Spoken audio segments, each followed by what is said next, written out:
Hello, everyone. Thank you for attending my live today. So I wanted to start having these short lives to clarify information that I think people need. Today it's about I'm going to provide an overview of the National Interest Waiver visa.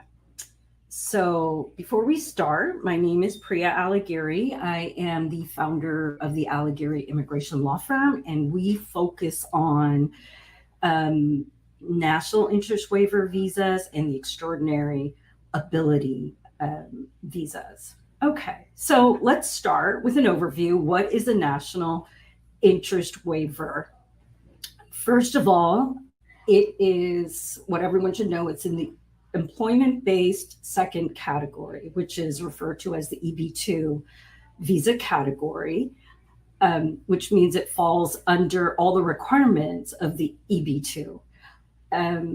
However, there's an exception under the EB2 visa category for individuals with with skills that would be seen in the national interest. And if you have that, USCIS will waive the labor certification requirements, and that the labor cert requirements are typically required under the EB2. And so the benefits of the NIW are twofold. There's two primary benefits. First, you get to self-petition. You do not need an employer. You do not need a job offer. You can just do this on your own. Second, because you'll be bypassing the Department of Labor certification requirements, you will shave really probably years off of your processing time to get a green card. So those are the two primary benefits of the NIW. Okay, so what are the requirements?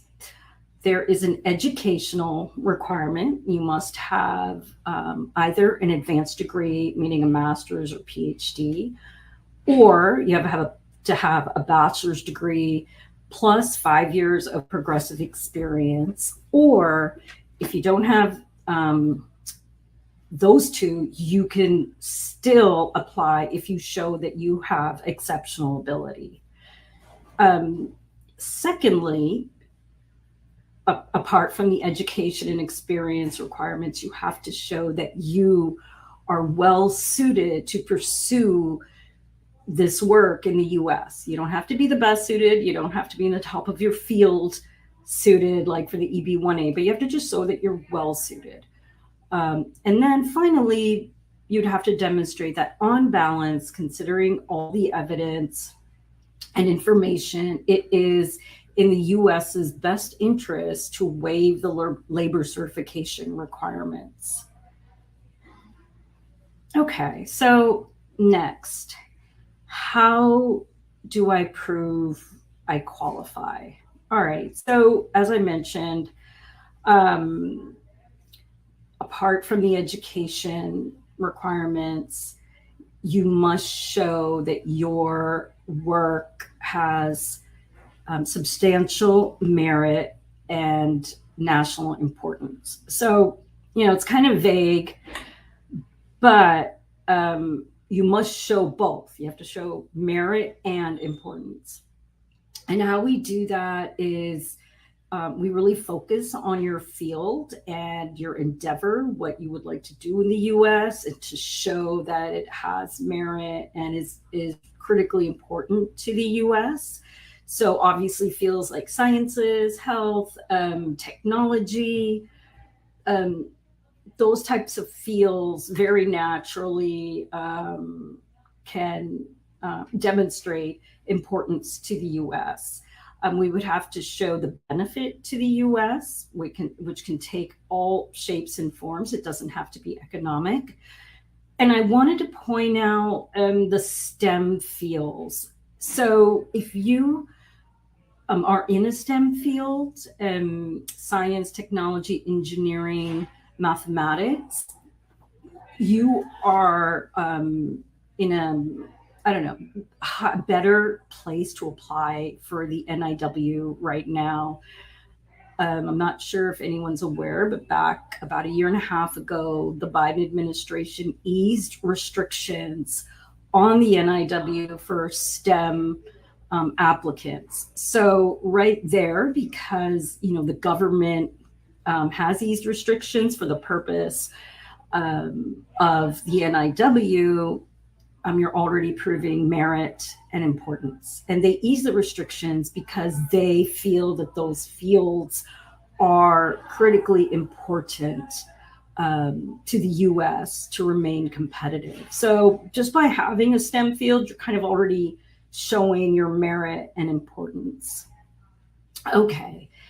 And then the next requirement is you have to show that you are well suited to pursue that work in the US. So how do we show that? Education, that you have the education in the field to pursue that work. You've had success in your field and in your work.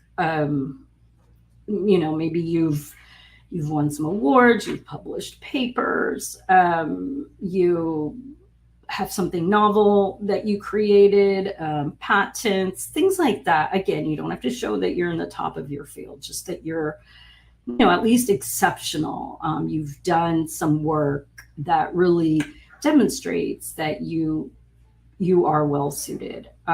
What's important is having a future plan as well. So, your past is really important in demonstrating that you're well suited, but also what are your plans for the future? And how are you well suited to carry out those plans? And then also what I found really important is showing that people outside of your, kind of bubble, I guess, external people are interested in your work. So for example, if you're doing work involving, government research funded, a project, something like that, it would be great to get a letter from, the government agency if possible, or similar. So somebody kind of independent, external, who can speak to the importance of your work in the US. And then taken as a whole, finally, is that the US Immigration Service will weigh everything, all the evidence you've provided to decide if on balance it benefits the US to waive the job offer requirement and the labor certification requirement. So, and the perm labor certification requirement is to ensure that there's no US citizen or green card holder that could perform the job. So there would have to be a reason that the US would waive that and grant you the green card. And the things, again, they'll look at is your field. Again, STEM right now, the government has said is a high priority field. Anybody working, technology, engineering is considered important to the US. They'll also look on balance, what work have you done? What's already underway? What are your plans for the future? Job, like I said, there's been some confusion about you have to create jobs or there has to be an economic benefit. No, not necessarily. So that was just an extremely brief overview of the NIW.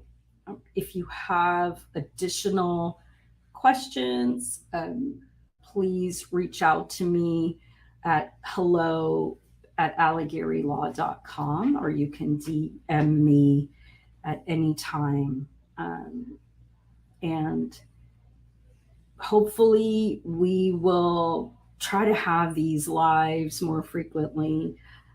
As I mentioned, there's a lot of misinformation out there. Okay, talk to you soon. Thanks. Bye.